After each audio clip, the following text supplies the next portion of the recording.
everybody. So today I want to share one of my favorite websites that I use in the math classroom. There are also options for ELAR and science within the app, but since I use math pretty regularly, almost daily, I'm going to share the math side of things with you. So Amplify is definitely one of my favorite tools. So if you go into your Clever, you just click Amplify and it opens up for you on your educator page. You can see that I've already used it quite a few times this week, but I want to show you how you can use it in your classroom. So I typically either click math or I'll just come up here and search for a topic. And so let's see, whenever we were working on balancing our equations last week, this was one of my favorite things. I come in here and I have the option to use all the different manipulatives that we don't want to pass out in the classroom because we know that our friends get a little carried away. You can see that there's all kinds of polypads and different manipulatives for the different ages and grade levels, but for this purpose, I just want to show you for the math classroom in middle school and in high school, or even, elementary as needed. They do have all of these lovely tiles that you can use as you're teaching and helping the students understand what's going on.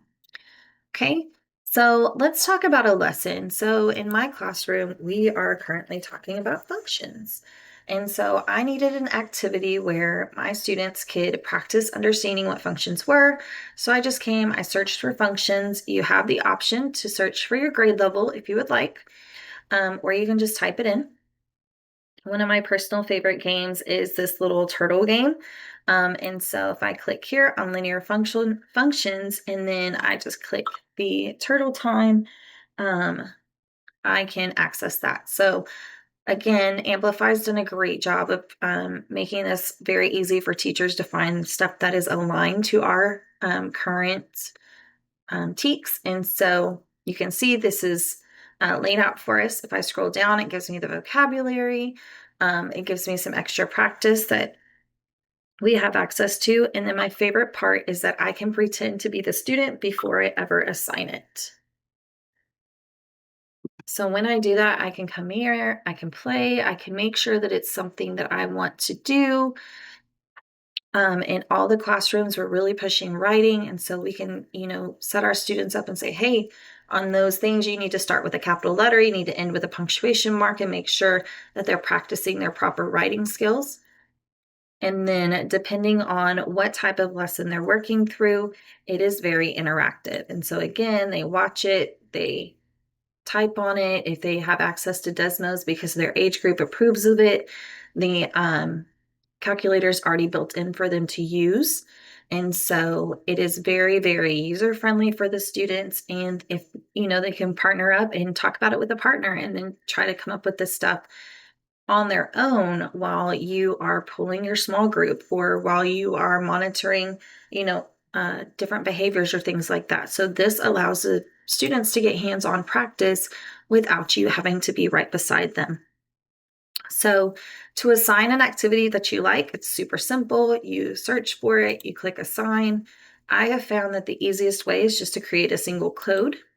I tell students to go to Clever, go to their Amplify, and then they are going to, you choose how long you want it to be active for. You create it.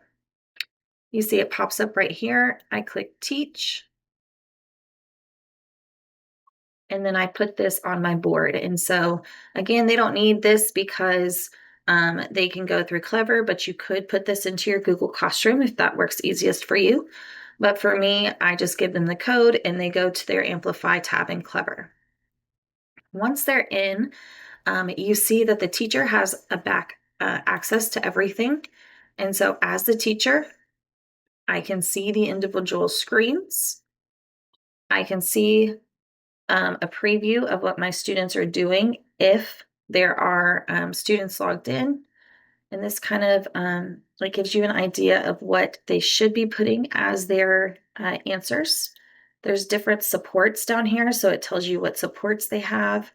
You can see what the student edition looks like.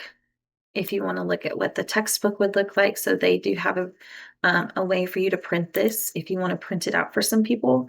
And then it gives you some ideas for how you can use this from the teacher side of things. And so I love how it says, the question stems and the things that it helps us with, because that's just one less thing that we have to worry about. So when it comes to grading, um, I'm going to go back to one that I've actually assigned so that we can take a look at it, and how easy it is for the teacher to see what the students are actually working on. And so let's see. We played Uno yesterday, so I'm just going to click View Work. And it takes a second to load, but you can immediately see all the students that were logged in. You can see what slides they completed. And then if I want to see something particular, I just click on their answer and it shows me exactly what they submitted on that slide. So there's no questions as to if they did it or not, because I can just click and it shows me. Okay.